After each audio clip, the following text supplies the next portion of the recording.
first salary after 30 days was 2 cedis. Then the following year, I was raised to 4 cedis. Then I was taken to 5 cedis. It was blah, blah, blah, such salary for 35 years. While I worked, there was no social security remittance. Even the food that we eat, I mean, it's not good. You see, water as a tea, water, the color will change as a tea. Rusted items inside the water we'll be drinking. And where to sleep, it's not good at all. At times we sleep on bare net, cutting box, and like we sleep with cockroaches, the mouse, that's inside the vessel. Their food ration, I always complain about. It was still the same. When they go to sea, they have no contract of employment. Their working conditions are very poor. They work all around the clock. There is nothing like overtime. There is nothing like rest period. Living condition, no proper food. The food they have is inadequate. They don't have clean water to drink. If they have, it's inadequate. And there is no water for them to bath. Before now, recruitment process are always informal. So you can see people going to sea who really don't know whom their employers are.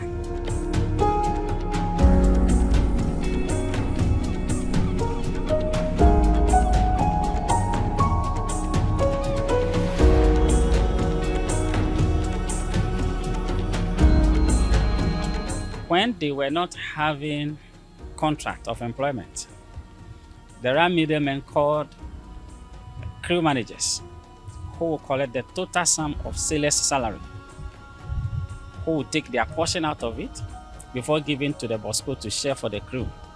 Because at that time, the fisher doesn't know how much he's going to earn on return from sea. So when you take any amount from his money, he really doesn't know. Unionization is low because a lot of them across the whole West African sub-region, where we seem to be in the forefront currently with the ITF, looking from the background of the ITF, there's so little organization because a lot of them are illiterates and semi-illiterates, and the ship owners take advantage of this.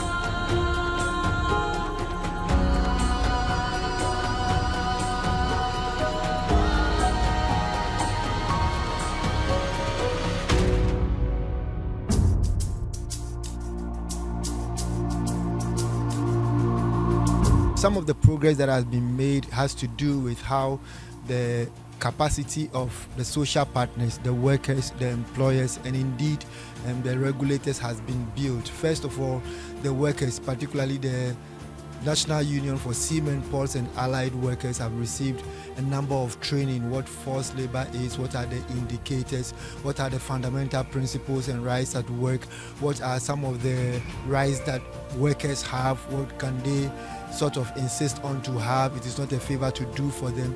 So this knowledge has really equipped them with some confidence that now they are able to negotiate with employers. It is no more sort of a favor that they are being given when their working conditions are being improved.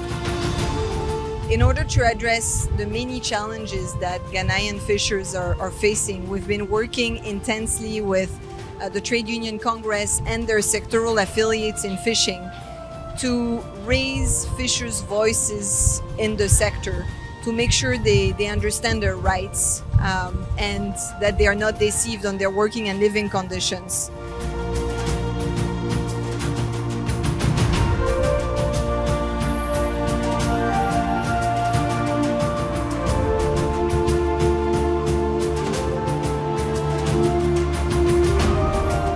In order to maintain some of the initial improvements that we've seen in the fishing sector in 2022, we're also working with the Ghana Maritime Authority together with the Labour Department to improve labour inspection in the sector so that conditions can be properly monitored and improvements can be made also quickly.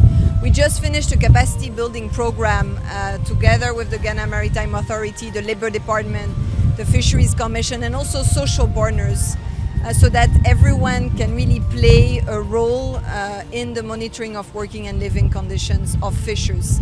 And today we're in the port of Tema to pilot some of the tools that we developed during the trainings, and it's really great to see everyone coming together and this commitment of the Ghana Maritime Authority to conduct more labor inspections in the coming months.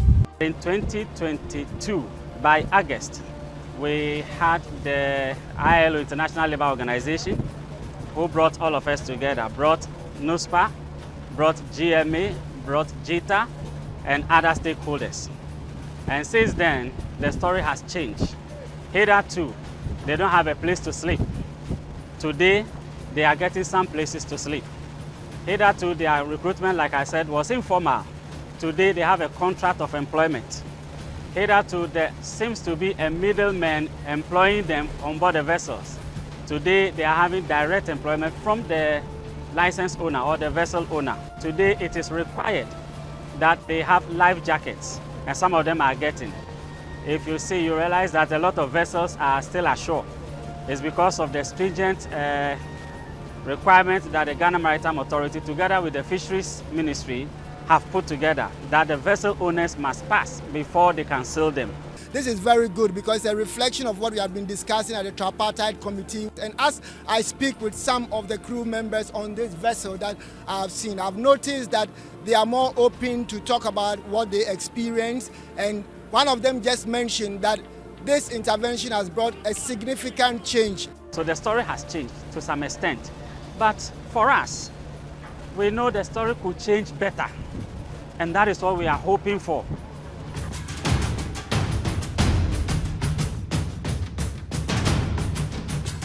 We are not waiting for the C-180 to come into force. Okay, what we have done is to issue shipping notices to cater for this, the most important aspect of the convention that we think that it should be implemented immediately. Since these are necessary, and to also ensure that our vessels are habitable, we decided that no, even though the C-180 is not in force, the provision of C-180 could still be implemented.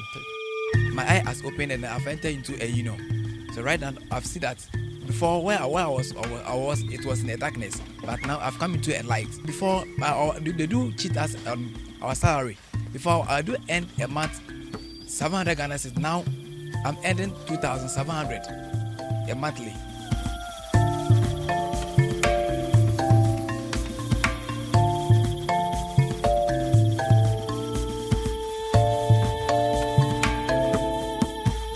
The focus now is on the fisheries sector, and it's an important sector for us.